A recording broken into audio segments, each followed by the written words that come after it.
welcome back to the Hardware News Recap of the Week. We're getting back to normal now that the EK story is done. So for this one, we're going to be talking about news of AMD officially stating that it is, for now, abandoning the high end for GPUs and focusing on the more mainstream mid-range market. Further, x870 motherboard prices have started to come out, and they are very high.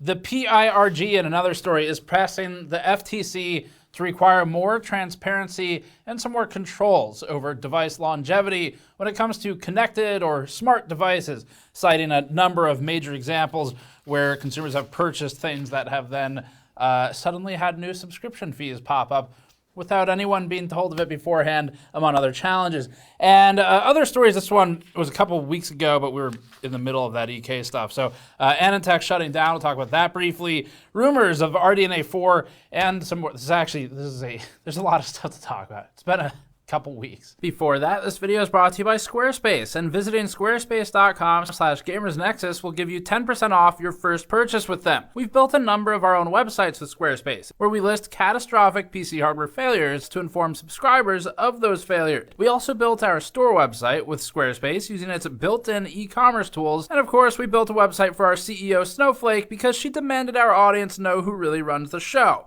Get to the core of your idea and spend less time on web design by signing up at squarespace.com/gamersnexus or click the link below. Quick EK debrief for you also. We posted a 1 hour long investigation. It's a totally different format for us. It's really fun to work on, despite the sort of sad topic at times. We had a history piece in there that was kind of interesting. It's different. And the format is totally different from almost anything we've done. It's definitely evolved over the years for the investigation. So we're going to talk about that a little bit. Now, there's also some updates. So EK's 2023 tax year filing is now publicly available as of today when I'm filming this. Might be yesterday when the video goes up. Monday, basically. And there's some information we can go through in that. As for the video itself, if you haven't seen it, even if you're normally here just for news updates and computer hardware reviews, we would love for you to go just check it out, because this one, like I said, we tried a totally new format. I really liked how it came together. And actually, one of the things we did was I posted a YouTube community poll, which we could show on the screen, where I asked everyone who answered it if they wanted us to spend an extra 5 or so minutes on company history before just getting into the new information in the investigation. So it was effectively like, hey, do you want us to talk about some of the background, who this company is, what is it that we're kind of in the process of losing, or just only talk about all the bad things that have happened. And overwhelmingly, people voted for the company history, which I was 100% willing to try, and that's why we asked the audience. My concern with it was it's really just YouTube stuff. I mean, it was like, are people going to find this boring and just leave and tank the video? I'm glad we ran that poll and kind of took the community request, though, to include the history section, because that is actually my favorite section for the whole video. So if you see nothing else, check out about the first 20 minutes or so. That'll get you through the rise and the start of the fall. You'll miss all the details of the fall, but you get kind of the key elements. So anyway, really enjoyed working on that. Like I said, it adds some important context of what is this company, what have they accomplished, which is also just fair to them, because EK, despite its more recent issues, as plentiful as they are, has not always been, well, we don't know how it's always been, how they've always acted internally. What we do know is that the complaints were not such that employees were coming to us saying they can't afford their houses. So it does appear as if EK came from a background of being sort of this legitimate, fiercely competitive water cooling company, and it's led to the sad state it's in now. Anyway, totally new style. So hopefully you like it. Check it out. And we're constantly striving to improve on the investigations and reports right now, and really trying to bring in some influence from things like documentaries too. So, okay, let's go over the new information. So EK's public tax filings for tax year 2023 were just made public. They had extensions and filed a little late, just hit the internet. There's some information 2024 in them, but not much. And then there's also new filings relating to liens that were taken against EK and its properties. So this document was updated on September 9th, that's today at the time of filming. It's an extract from the Register of Liens and Seized Movable Property from the Agency of Slovenia for Public Legal Records and Related Services. The document includes a new entry for a cargo vehicle owned by EKWB, a Mercedes-Benz Sprinter 316. The vehicle is subject to a forced judicial lien with NLB.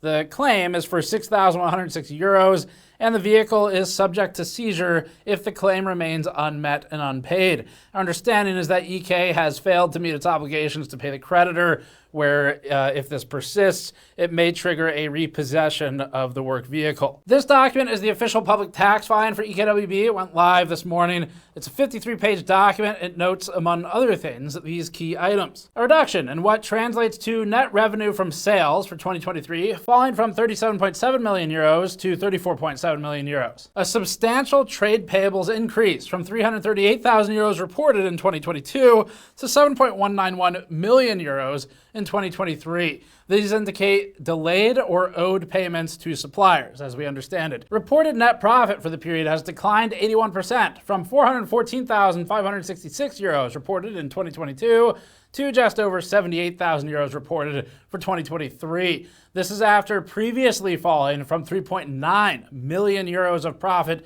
in 2020 for the period, net profit reported for the period, and 2.9 in 2021. A reduction in the value reported for buildings, this could also indicate a sale. A reduction in production equipment and machine value could again indicate a potential sale. We're not sure why it was reduced. A reduction in cash reserves or cash on hand from 2.158 million euros to just 365,000 euros. A reported trade receivables fall from 6.905 million euros in 2022 to 3.781 in 2023. An expense increase in bank loan cost of 155,000 euros, not counting the new loans for this year. It also notes an increase in influencer engagement opportunities in 2024. Now, when we asked an analyst who's been helping us with interpreting all of this stuff what his thoughts were on this new document, his reply was, let me just make sure I quote it properly. Big oof. It's a direct quote. Now, this document was sent to retailers and distributors by EKWB. It's a different one. It instructs them to halt deposits to the Slovenian bank accounts and instead use a new account under Revolut Bank, which appears to be a legitimate bank with accounts in Lithuania. Now, our understanding is that Slovenian companies must report bank accounts to the tax office within 14 days of opening them, and currently EKWB has not reported this foreign account to the Slovenian tax office. One of our consultants for this story, completely independently and of his own accord, has done so. He's reported to the tax office without our direction or request. He just felt it was the right and just thing to do. Okay, next part. This account was opened around the same time as EK's accounts were restricted by the Slovenian court. Blocked accounts, once they reach that status, have their control handed over to the court, as we understand it. An unreported account, especially one which would require an international bank block request, would potentially avoid being restricted or frozen as long as it remains undiscovered, as we understand the situation. Following all this, EK has posted yet another response to its YouTube channel. It requires no update from us because there's nothing to respond to. It actually says nothing in 2 minutes. That's not me framing it up. I mean, like, literally, I don't know. We'll put the comments on the screen. You can decide for yourself, but it says nothing. There's no new information. It does not address literally one single concrete point with one single concrete either rebuttal or promise of specific improvement. So there's nothing to respond to. And as we said, any further updates will remain in hardware news unless there is some kind of major and unbelievable at this point development. So that's kind of it. The tax documents we got this morning were the very last piece we were waiting for, and now I think we're done. There's nothing else to really talk about at the moment. We can move on until EK does something else that requires more. Again, if you want to support this type of reporting, then go to store.gamersnexus.net. You can grab our mod mats, solder mats, our coaster packs, which we've just restocked, the original coaster packs, and the mule mugs. And you can find plenty more over there as well to support our in-depth coverage of these types of situations. The most important thing to me is just that people give the video a chance, try it out, because it's performing well, and I really like the format, and I want to use it again, so hope you all like it. Okay, let's go to the next story. All right, moving on. So there have been rumors for a little while now about AMD possibly not doing a flagship, as in super top-end RDNA 4 GPU in what might be called the RX 8000 line, maybe 9000, whatever, the one after the 7900 XTX. So there's been rumors for a little while now. Paul Alcorn of Tom's Hardware posted an interview with AMD's SVP and GM of Computing and Graphics.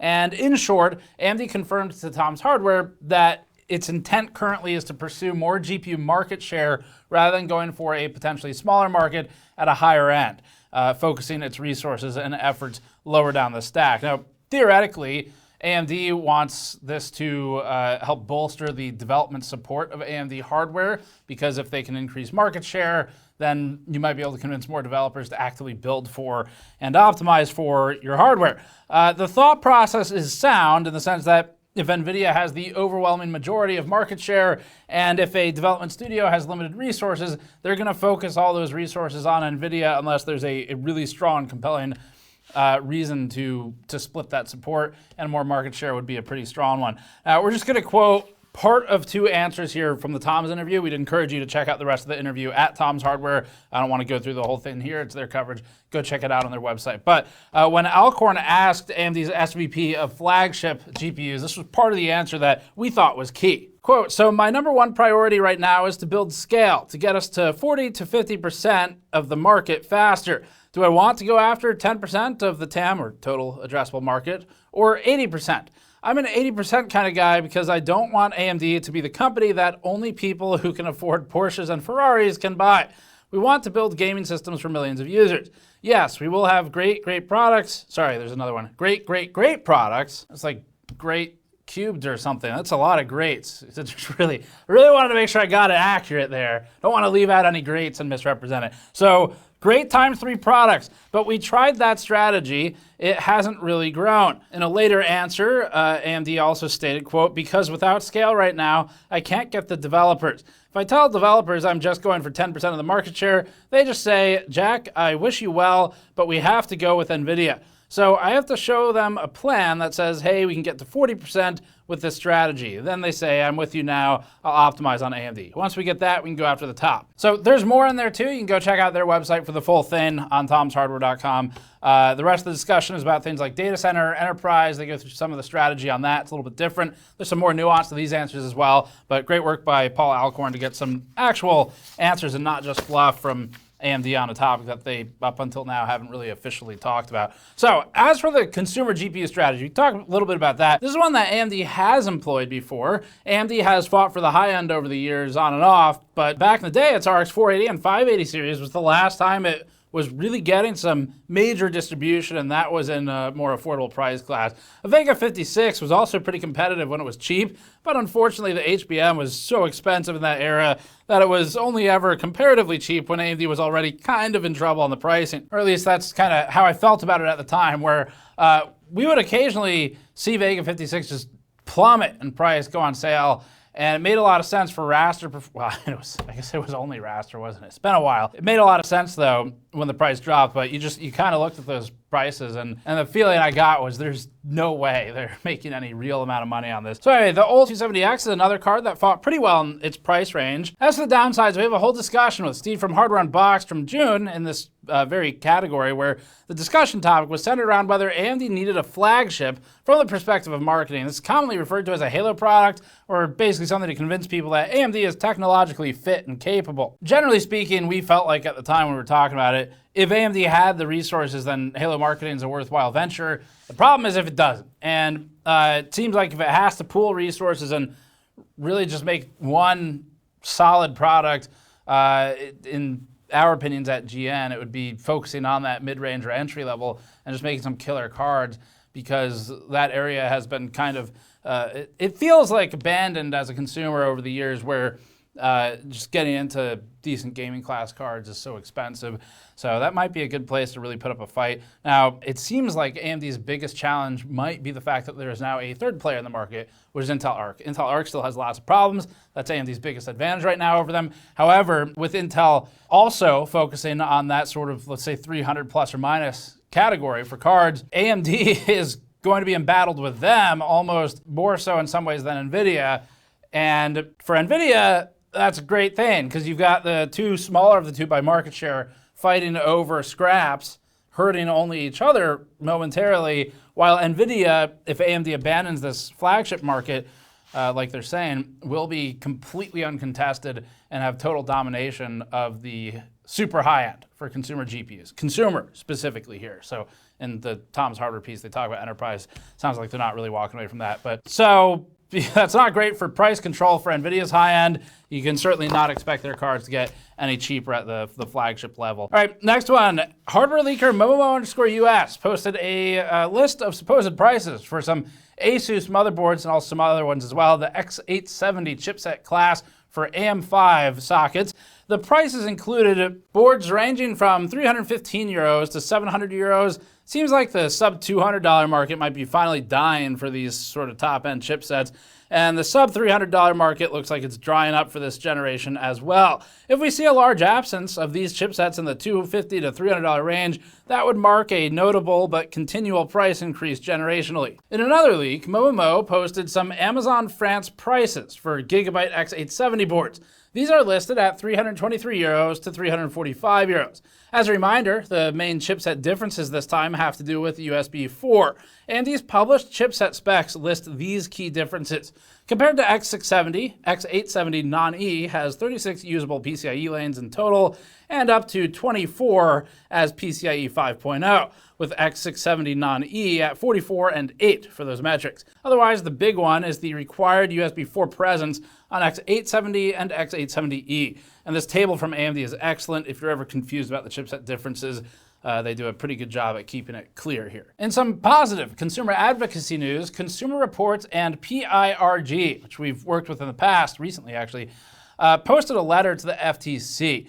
The short version of it is that the letter is asking the FTC to impose some clear guidelines and enforce some rules for language for consumers as relating to how long a smart device will last, and will last in the form that was advertised to the consumer when they purchased it. So that means not creating subscriptions to continue use of a device that previously worked without a separate monthly subscription, for example, and also means being clearer about the lifespan of the device and how long a consumer can reasonably expect it to maintain operation. So this is the groups asking the FTC to enforce this on manufacturers. Let's look at it a little closer. So Consumer Reports and PIRG, or Public Interest Research Group, wrote the letter. We previously hosted PIRG's Nathan Proctor to discuss the Asus warranty issues. He gave a lot of great educational information in that piece, even unrelated to Asus. And we originally connected with him via the respected Louis Rossman, who bridged contacts for us. Now, the letter asks the FTC for, quote, clear guidance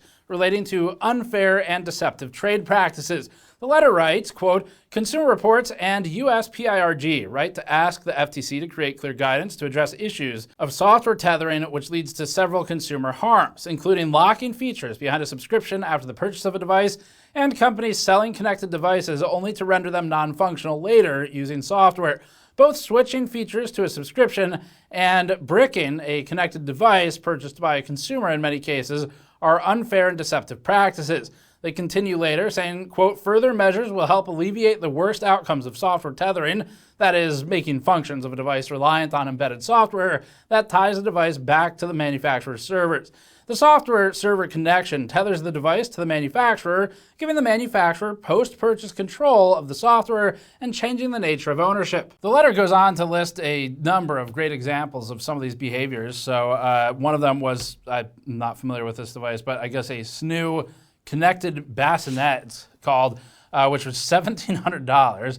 And some of its originally advertised features were suddenly locked behind a monthly subscription, according to the letter. The letter also highlighted this example, quote, another comes from July 2023 when a temperature regulating device called iCommand, which worked in conjunction with the Commando Joe smoker, was discontinued. The device cost $250 and was sold through 2023. It was abruptly shut off ahead of the July 4th holiday after the company that made iCommand, master build, was acquired by Middleby, which then launched a $1,700 competing product that used a different app. And that's not all. The letter went into great detail with several others, which we'll recap in short here. One was the Spotify Car Thing device losing support just 22 months after Spotify launched it in the future here, noting that refunds were only offered after substantial public resistance. Devices from what it calls failed startups are on the list as well, including cookers, juicers, smart plugs, breath monitoring devices, and computers, all bricking after the companies failed or made changes. It notes Google's Dropcam support termination. It also notes Arlo ending support for cameras, Amazon ending support for Halo wearables, Oral-B selling a toothbrush that breaks when your Wi-Fi disconnects from it, which is an insane sentence for a number of reasons. A Levi's denim jacket with smart sensors that was shut down in 2023, which is another insane thing to say that I never knew existed. You imagine just like walking around in some cyberpunk future dystopia and your server disconnects and then your jacket just disappears. Just like the textures, they just stop rendering and you just walk around in this weird kind of polygon thing. That's the future I think we're gonna live in. Anyway, you can find the full report on the Consumer Reports website, the PIRG also. So it was written in collaboration with other groups as well. I'm familiar with some of them. iFixit was a part of this. We have a lot of respect for PIRG, for iFixit, for Consumer Reports, and we've worked directly with PIRG in recent history in pretty distant past, iFixit as well, and I've liked what both of them are doing. So anyway, from a call to action standpoint, you can stay on top of the consumer-focused protections that these groups are working on by visiting their website. So PIRG.org has a newsletter that is worth subscribing to because they send out information on what's going on in the space, and then every now and then they'll have something where they have some direct action that if you really care, you want to get involved, then you can kind of look at that for information on how to do so. All right, next one, a quick story on Anandtech. This one happened while we were finalizing the EK coverage, but it's important, so we wanted to go back and cover it. Now, after 27 years, Anandtech is officially shutting down, but is remaining in, at least for now, a read-only state. The esteemed tech publication was created by then 14-year-old Anand Shimpi, who started the outlet in his bedroom, actually not far from where we're based, when he was still living with his parents. And when it was started, it was actually in '97, and the site was on GeoCities. I'll throw some personal commentary in here too. So I only ever met Anand, I think it was once. I'll tell that story in a moment. But one time an industry associate told me how they flew out, their company flew out to meet him at his house, and it was to introduce a new product. And when they got there, they were greeted by his parents before proceeding to his room to do the product discussion and basically the kind of release of information relating to it, which I personally always related to that story because we had just gotten big enough for that to happen, I think 1 or 2 times to me as well, where the industry PR people like came over to the house because I was still running it out of my mom's house. But anyway, I always related to that part. But he later in an interview talked about how he bought a larger house for his business and for his parents to live in, as I understand it. They were much smaller in those days, but still growing pretty fast. Now, the time I met Anand was at NVIDIA GTC. I met Scott Wasson the same year from Tech Report, who I also have a huge amount of respect for. And we were at the GTC event, and which is an NVIDIA event, and AMD was holding an event nearby to announce some kind of product, GPU or something. So got on the bus to go to the AMD event with Anand and Scott Wasson, and I got to introduce myself to both of them. This was a very long time ago. There was absolutely zero reason they would even know the name Gamers Nexus. And anyway, the thing I took away from it was they said NVIDIA won't be happy about this. That is what I remember from that bus ride. And when we got back, I found out that NVIDIA was in fact very unhappy about the fact that AMD was hosting an event at the same time as NVIDIA's event just down the street. And little did I know that would set the tone for the next 8 years of thus far my time in the industry. There's a lot of petty back and forth between the companies like that. Anyway, Shimpi eventually sold the site to PIRG in 2014 before making the decision to join Apple. Now, the publication was most recently led by Ryan Smith, who worked at Anandtech for over 19 years. In a farewell blog post, Smith mentioned that the site had produced over 21,500 articles and wrote, quote, "It has been my privilege over the last 19 years to write for one of the most impactful tech news websites that has ever existed. And while I'm heartbroken that we're at the end of Anandtech's 27-year journey, I can take solace in everything we've been able to accomplish over the years, all of which has been made possible thanks to our industry partners and our awesome readers." In 2018, Future PLC purchased PIRG for a reported $132.5 million. The publishing company plans to keep Anandtech.com up and to archive the site, at least for now. While no future content will be produced, Future intends to keep the forums up and operational. Anandtech isn't the only tech outlet that Future has closed or purchased. The publisher also shuttered the doors of publications such as Maximum PC. It also owns several other tech and gaming publications, including Tom's Hardware, PC Gamer, Tech Radar, and Games Radar, as well as numerous non-tech outlets such as Guitar World, Music Radar, and Country Life magazine. Okay, I guess we'll throw that one in there. Although Anandtech's content, such as news, will definitely have obviously reduced relevance with time. To me, it is incredibly important to keep those resources alive and around, whether it's through archive.org or just the website itself. And other than just historical provenance, it is important too, because whenever we or others do research looking back, you really realize once you get into that late 90s, early 2000s era, how many of those publications are gone.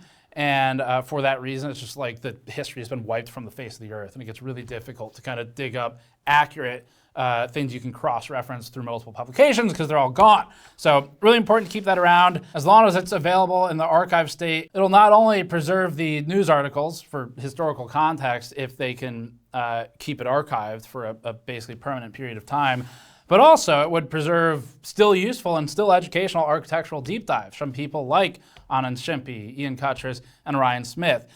So anyway, it's kind of the thoughts on that. From I just share a little more on it, but I was in high school writing papers on computer engineering topics, and one of the things we had to do was bring some kind of news to the class. And we had to write up our version of the news and explain it and what was happening.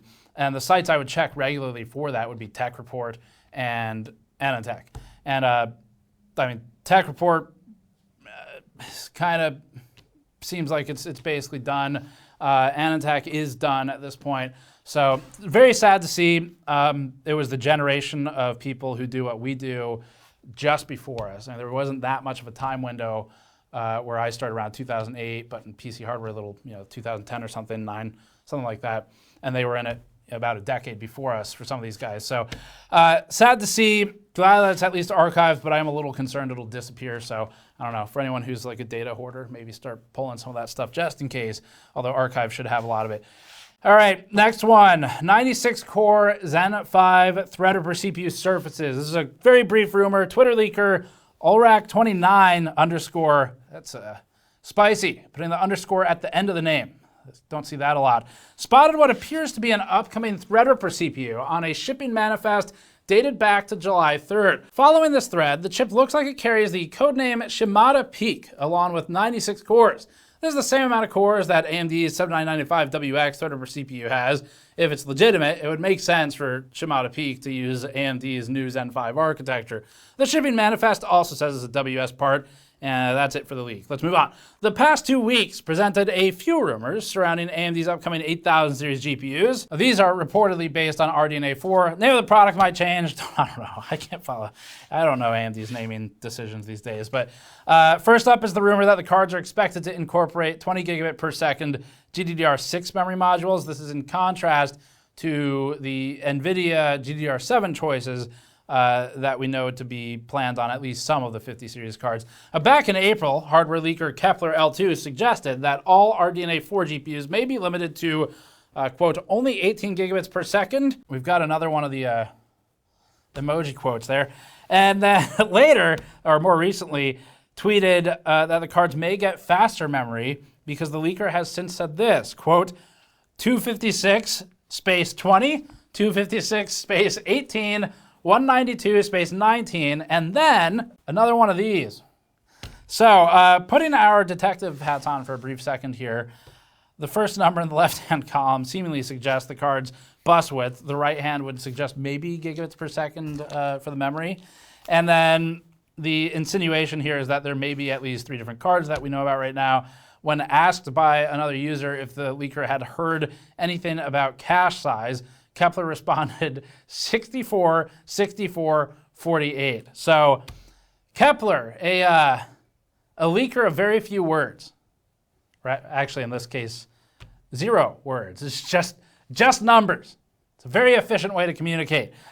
Okay, next one. NVIDIA recently reported its fiscal earnings for Q2 2025, and the company said it had achieved record revenues. And in case you're wondering, but Steve, it's 2024, how are they reporting 2025 revenues? Well, let me just tell you the secret about how Jensen Huang will be CEO of NVIDIA for eternity. It involves a time machine. Actually, just a different fiscal year reporting period versus the actual calendar year, but that's less interesting than the time machine thing. You see this book? This book tells the future. It tells the results of every major sports event till the end of the century. I wonder if this can play Crisis. Only gamers know. Anyway, NVIDIA's fiscal year doesn't align with the calendar year, but they do have numbers for it. So the time machine and funny tax years aside, in terms of financial results, the company announced that its second quarter yielded $30 billion in revenue. NVIDIA says this is up 15% from Q1 and is up 122% compared to the same period the year prior. The lion's share of that revenue came by the way of its data center division, which generated $26.3 billion and was up 16% compared to the previous quarter and up 154% compared to the prior year. The gaming division is up 9% compared to the prior quarter and up 16% versus the previous year. For its third quarter, NVIDIA expects to generate $32.5 billion in revenue, plus or minus 2%. No word on when the time machines will actually ship to the market, but we have heard the TDP is quite high. 21 gigawatts! Next one's pretty short, but we've merged two stories here that are related. AMD recently announced its Z2 Extreme chip. You could predict that this follows the Z1. That naming is at least pretty clear. And the Z1 Extreme is found in gaming handhelds. This includes the ROG Ally and others we've reviewed. Digital Trends attended an AMD Q&A at IFA and reported on the company's plans for the Z2 Extreme in, quote, early 2025. But there was no further hard specification or performance target as of the event. Beyond that, we previously talked about other recent relevant news, including Valve continuing its plans to roll SteamOS out formally for other handheld devices. That would include the ROG Ally. We covered this previously. If we're lucky, we might get Z2 chips and SteamOS on non-Valve devices. Not to say that they shouldn't be in Valve devices as well, but more diversity in that market's good because furthering the adoption of the Linux ecosystem in handheld for gaming could also help it in desktop. And I think it comes back to the developers. Developers. It'd be good for the whole ecosystem, though, to have some more OS diversity there. While we're on the subject of handhelds, Acer has announced its Nitro Blaze 7 handheld gaming device. You know it's gaming because of the Blaze part. And the good news is that it's AI powered. We were worried that they'd forget those two letters, which should bolster investor confidence. Beyond that, the device has 144 Hz refresh rate. It'll natively run Windows. It has a FreeSync display, and it runs a 7-inch touch panel at 1080p. TechRadar had hands-on time with the device and states that it was using an R7 8840HS and had a 50 watt-hour battery. So this one is not with the StrixPoint products, but we just attached it because they're all kind of handheld news here. Personally, though, I think you should wait for Acer's flagship model, the Acer Nitro 7 Blaze It. Blaze TI. Sorry, I transposed the letters. That's it for this hardware news recap. Good to be back to the normal flow of things. We've got a lot of reviews coming up, so 2 of them are cases we were really positive on. One we're kind of mixed on, but really excited for that because cases are fun to review, and it's one of the things that we really enjoy working on as a team. So check those out this week. Subscribe for more. Go to store.gamersnexus.net to help us out directly. Check out the original EK video from Friday if you haven't seen it, and we'll see you all next time.